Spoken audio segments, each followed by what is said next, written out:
all of my Pisces out there. So today I'm going to cover how to understand the Pisces woman, right? I was talking about how to understand the Pisces man. I got a bunch of things going on here, so don't trip.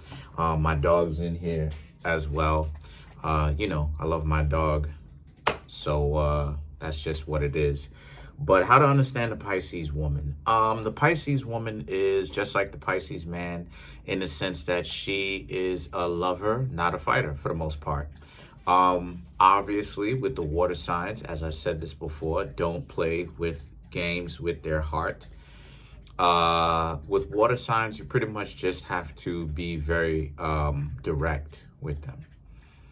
Because if you're not direct with them, then they are going to pretty much make you an enemy.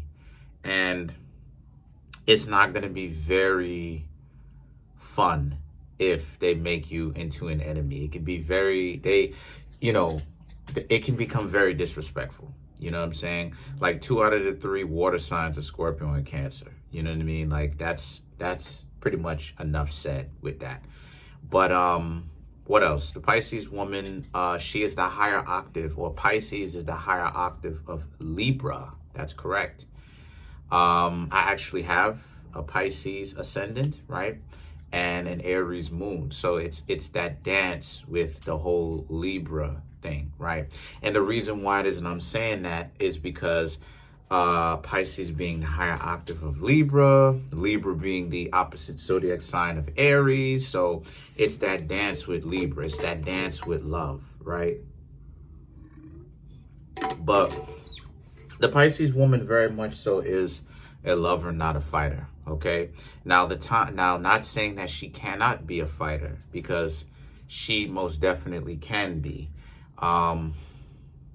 Let's not forget that the fish can be gentle like a goldfish, or a Moor fish, right? A Moorish fish, right? Wink, wink, hint, hint.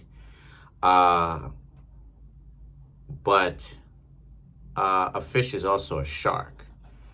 You know what I mean? A great white shark, any type of shark. You know what I mean? That's what a fish is. So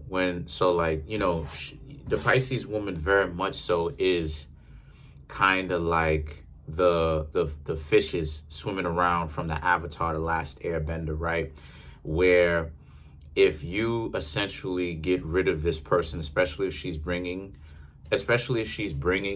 a lot of value into your life, she is very much so underrated and very misunderstood, right? In that sense, where oftentimes, because you do have some lazy Pisces, you know what I mean? I'm not even gonna lie, right? But you will very much so miss her in that sense, that when she's out of your life, especially if she actually is bringing something to the table, she's rocking with you, right? She's your partner, stuff like this.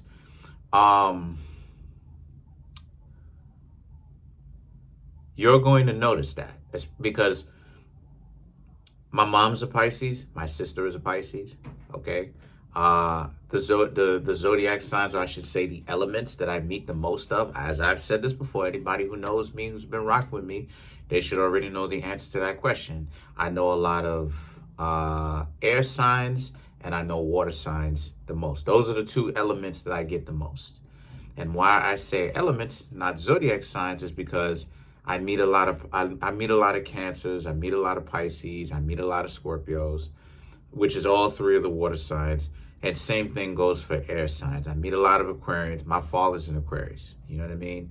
So immediately, and I know my father, so immediately from that example, I meet a lot of Geminis. I was in love with a Gemini, right?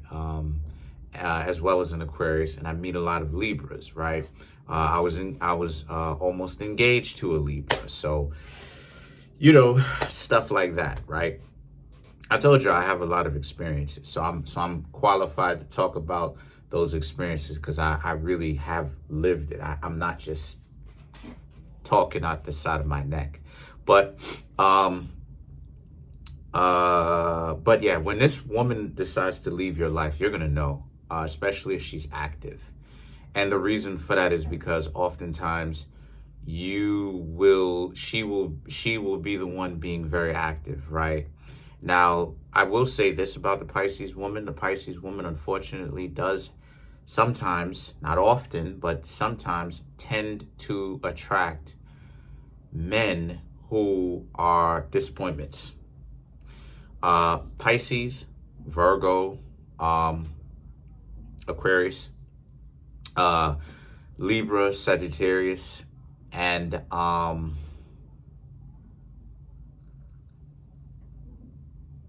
yeah, that's it.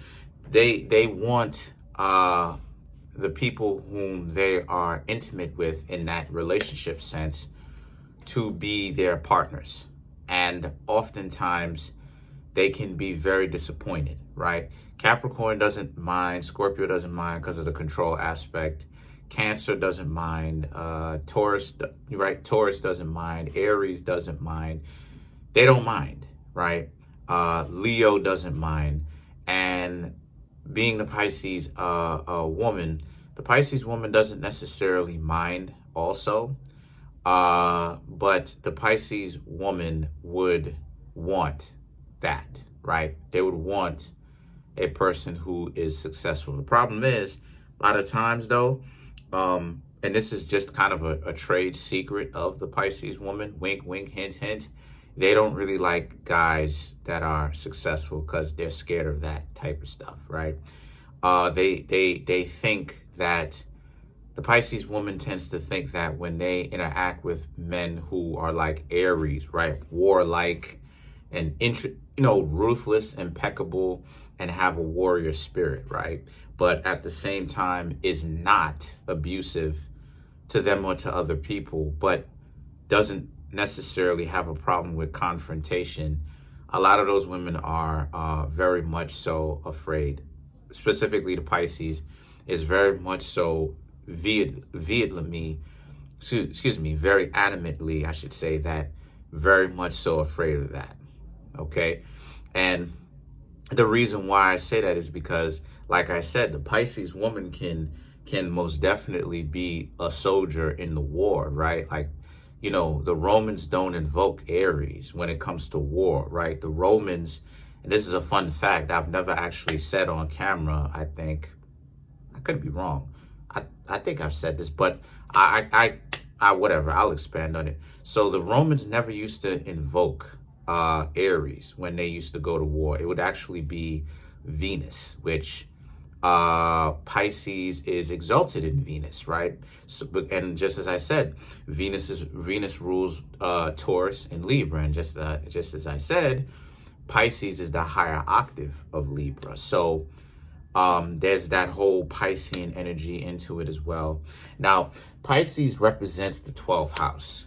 Okay, now the 12th house is the house of invisibility, right? So oftentimes that's where a lot of the disappointment sometimes too can come from, or a big chunk of it is because a lot of people like to, just like Virgo, like to play like they don't see certain things, right? Because Leo is the sun, right? All the light that the sun brings. And Virgo stands behind Leo because Leo is guarding Virgo, right? You see, like, for instance, and this, don't worry, this is all going somewhere. You see, like, libraries that have, like in New York, we have libraries, right? And those like those big libraries and stuff like this, they'll have like statues of lions. Wink, wink, hint, hint. The lion that stands out as like the gargoyles to bring it good luck represents Leo, obviously, the lion. And then the books, the books represent Virgo and Libra, because Libra is the actual writing down and Virgo is the categorization and the thing like this, right? So it represents Virgo and Libra, the actual book together, right? Now, Leo represents the sun and all the bright light, but Virgo stands behind it. But you can't see the sun, you can't see some people. Is it done? Yeah. Okay, love you. Yeah. Anyway, so you can't see the secrets that Virgo has sometimes to some people who don't have the eyes to see with all this bright light. Now, Pisces representing the exact opposite of Virgo. Remember, Virgo sitting behind Leo, the sun. You won't be able to see the secrets behind what the sun is trying to blind you from, right? On one level. Pisces represents the opposite sign of Virgo, which is the hidden house. So Virgo represents secrets, but Pisces represents the invisible, unseen forces, right? Spirituality, the invisible, unseen forces that occur every second of the day that most people don't necessarily realize is happening because they have not taken the time out of their day to actually interact with it, observe it, interact with it, as I said before, and even strive to stand on it, right? Try to control it, try to guide it, try to organize it, right? Now, you apply the same thing now to people, and this is what it is that you get. The Pisces woman will be disrespected, will be disappointed because of that same principle. Now, the one that generally doesn't necessarily disappoint the Pisces is Virgo. Ironically, because Virgo and Pisces is actually neutrality of signs, meaning that it can either be compatible or incompatible. It can be both or none at all. But when it comes to this woman, though, I mean, she's a pretty, she deals with redemption, right? As well as, kind of pushing off her own agenda onto other people, right? You know what I mean? Because she can either be a lovely person to be around, or she can be pretty disrespectful. You know what I mean? Comes with the territory. How to understand the Pisces woman.